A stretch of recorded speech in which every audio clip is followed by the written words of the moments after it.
noite, meu povo, tudo certo? Começando mais uma live sobre o MEI. Esperar um minutinho aí. Tudo certo? Como foi o dia? Tranquilo?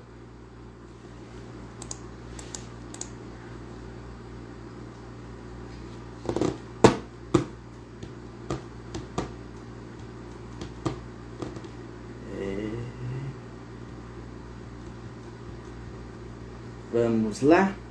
Vou desativar aqui.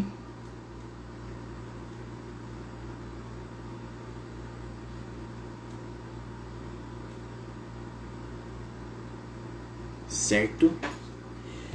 Então, hoje o assunto seria declarações. Mas eu acho que declarações ainda é um assunto para deixar para depois do que eu resolvi falar hoje.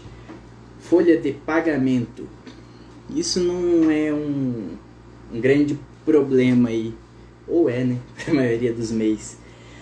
Bom, antes de entrar propriamente em folha de pagamento, contratação, eu estava pensando assim, eu falei, vou falar sobre um ponto muito importante.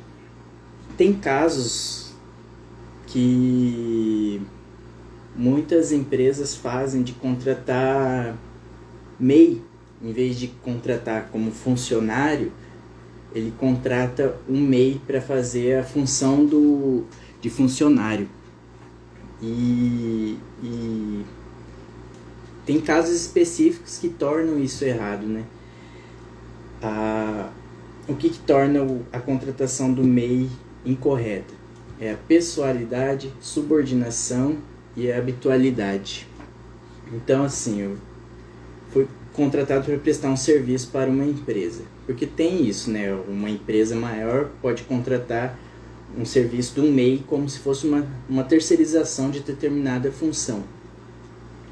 E quando você tem esses 3 pontos, falha em pelo menos um deles, está errado. O que é a pessoalidade? É você não poder ser substituído. É como se você fosse um funcionário e tivesse que estar lá todo dia no mesmo horário, bater ponto, só que você não bate ponto, porque você não é funcionário. Mas é basicamente isso. Você cria um hábito de estar lá, você é subordinado, recebe ordens diretas de alguém, é como se você não fosse dono do seu próprio negócio. Você é simplesmente um funcionário não CLT. E isso está errado e pode dar problemas se a justiça trabalhista, a fiscalização trabalhista for atrás e pegar isso aí. Beleza? E agora, quando o MEI resolve contratar alguém. Bom, eu sempre, nas lives anteriores, eu sempre falei que MEI não é obrigatório ter um contador ali sempre disponível. Mas, exceto em caso que ele não tenha isso e quando ele não tiver folha de pagamento, não tiver a contratação de um funcionário. Porque a partir do momento que você contrata um funcionário, você está sujeito a outras obrigações acessórias. São exigências da Receita. Então, assim, fui lá, contratei uma pessoa. É só eu pagar todo mês aquele valor? Não é só isso. Tem vários detalhes que devem ser observados. Então,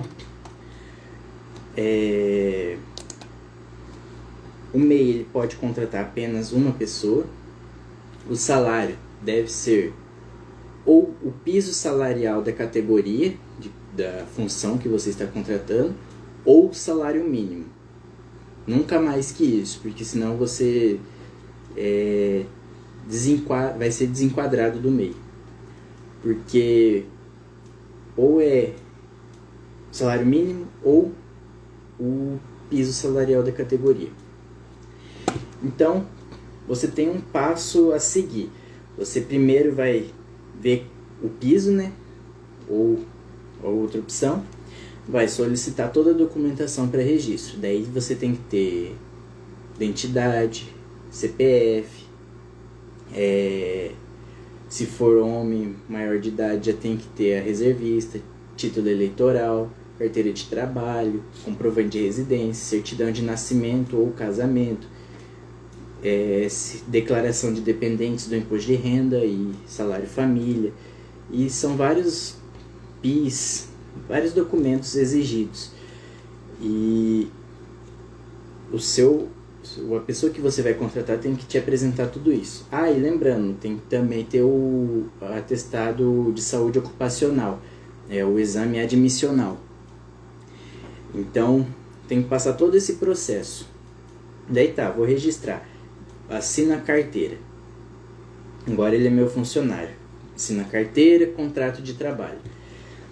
Daí eu preciso, todo mês, no fechamento da folha, ver se vai ter algum acréscimo no salário, como hora extra, possíveis horas extras, descansos semanais remunerados, ou descontos de falta, desconto por atraso, tem tudo isso. O ideal é que se tenha um controle de ponto, nem que seja um controle simples, manual, só para ter registrado ali toda essa documentação, é importante ter. Daí tenho o valor a ser pago, só que daí você tem que pagar o INSS, vai descontar do funcionário, e FGTS. E além disso, você tem que declarar essas informações por meio da CEFIP. Então, você vai pagar o funcionário, pagar INSS, FGTS e declarar por meio da CEFIP esses pagamentos. E essas informações referentes ao funcionário também. Tem também o E-Social, que é um plano novo do governo para essas informações previdenciárias e trabalhistas. Tem um nome extenso que eu não vou citar agora, porque não convém, mas é o E-Social. Todas as informações referentes ao funcionário, você tem que informar no E-Social, é obrigatório. Dá certo que o MEI, como está optante do Simples Nacional, ainda não está obrigado a certas coisas, mas a obrigação vai chegar. Que o E-Social, para quem nunca ouviu falar, está sendo implantado em grupos de empresas e em diversas fases. Então, as empresas do grupo 1 e grupo 2, que são as empresas maiores, de grande faturamento, médias e grandes empresas, por assim dizer, já estão mais adiantadas nas fases. E as empresas de Simples Nacional, as pessoas físicas que contratam funcionários, no caso empregadores domésticos, fazendas, e ainda não estão tão adiantados. E o MEI se encaixa aí nesse grupo 3, que é uma empresa de Simples Nacional. Mas logo chega. E se é um funcionário que ainda não tem cadastro no PIS, você tem que cadastrar. Então, o MEI não vai dar conta de fazer isso. Alguns podem até fazer, mas tem outros que não querem se preocupar com isso. Então, nesse caso, o ideal é você ter um contador, porque você tem essa obrigação mensal. Então, todo mês tem que fechar a folha de pagamento, gerar a guia do INSS, gerar a guia de FGTS, e quem faz as declarações é o contador. Fica sob responsabilidade do contador. Outra coisa que também tem que ser muito atento, tem que prestar atenção, que não é só aquele salário mensal. Você tem que controlar as férias, tem 13º salário a pagar, o funcionário tem direito a aviso prévio, licença maternidade em casos específicos e assim sucessivamente, certo? E a partir do momento que você vai contratar alguém, você ainda não está obrigado a ter um certificado digital, mas quando você for demitir, provavelmente você vai precisar. Porque tem, principalmente na parte de seguro-desemprego, tem o acesso, ele é normalmente pelo certificado digital. Raramente consegue um acesso por login e senha. Então, acaba que você tem que ter um certificado digital para parte de folha de pagamento. Daí não tem muita escapatória. Isso aqui é um certificado digital. Parece um pendrive. Tem cartão, tem um que é instalado no computador, são vários tipos. Certo? Então, inicialmente, é isso que você tem que saber. E daí uma coisa que o e-social vai exigir mais para frente, que daí já entra a fase 5, é a sigla SST, Segurança e Saúde e Segurança do Trabalhador. Daí já entra outras declarações, daí já não cabe mais ao contador. Aí é técnico de segurança do trabalho, médico do trabalho. Mas isso é uma coisa assim que se preocupa, põe aí se dizer, uma vez por ano e só cuidar. Você contrata um técnico, só que isso também depende da atividade.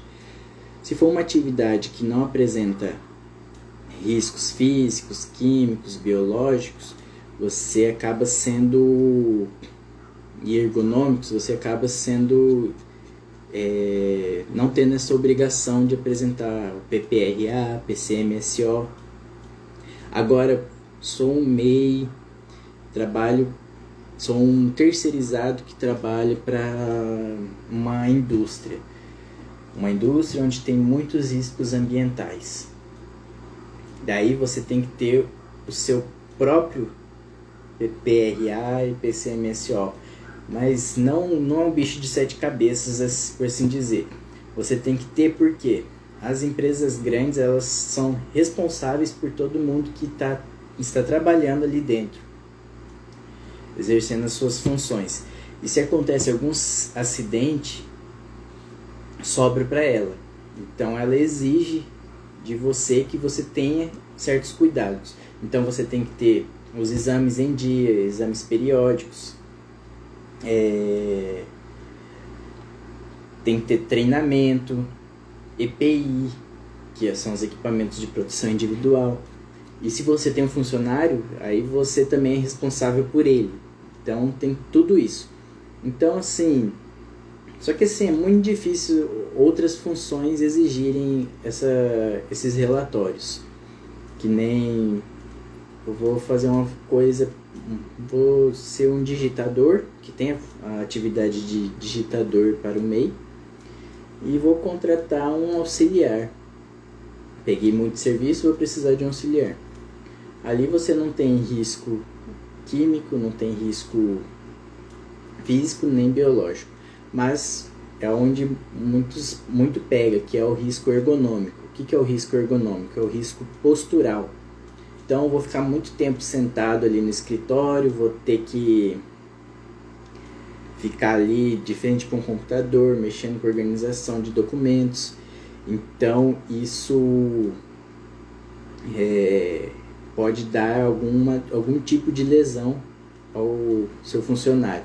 E isso pode dar problemas para a empresa. Então é bom ter os exames todos em dia para não ter problemas, certo?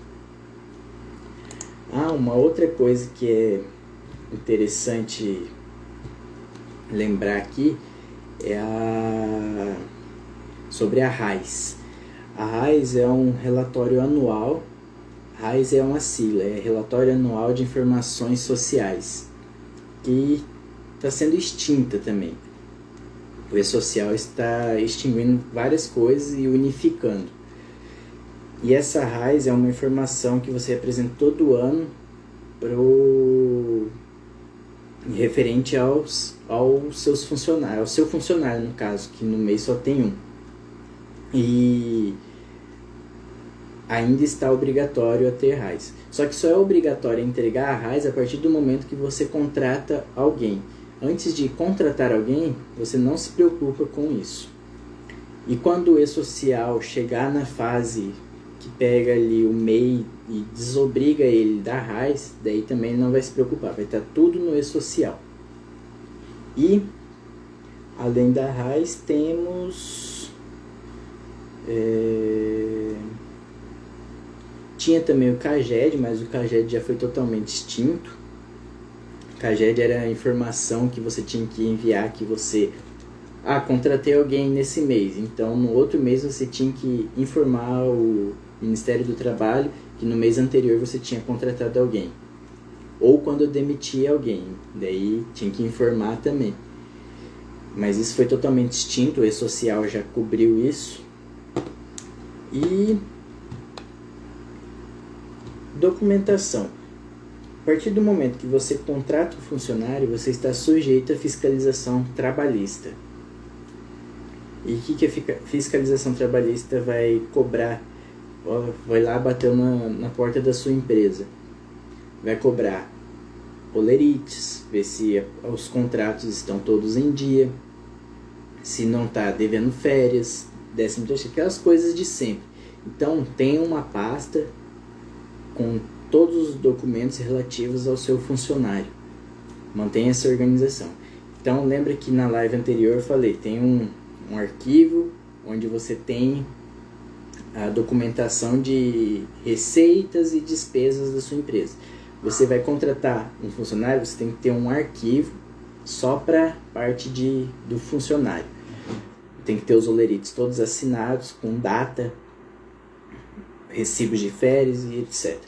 Então, assim, mantenha essa organização para não ter tropeços depois, certo? E o que mais temos? Seguindo meu roteiro aqui.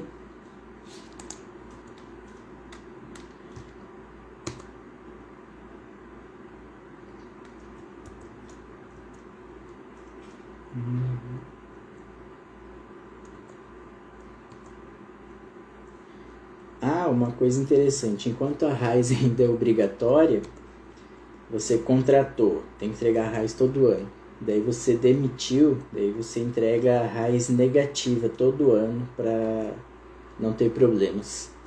E isso o contador se preocupa por você. Certo? Daí tá. Minha empresa está crescendo. Vou precisar contratar mais um. A partir do momento que você contratar mais um, você é desenquadrado do MEI, tá?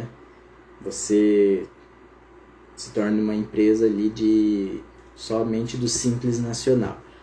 Você ainda continua dentro do regime do Simples Nacional, porém não é mais MEI, certo? Bom, a princípio era isso. É uma live mais curta para não tomar muito tempo, mas mais pra frente eu vou entrar especificamente em cada ponto desse pra gente ir aprendendo junto, não ficar nada pra trás, beleza? Vou ativar aqui.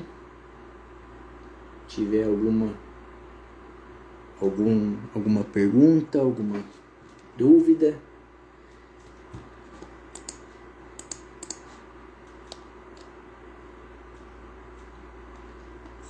Certo?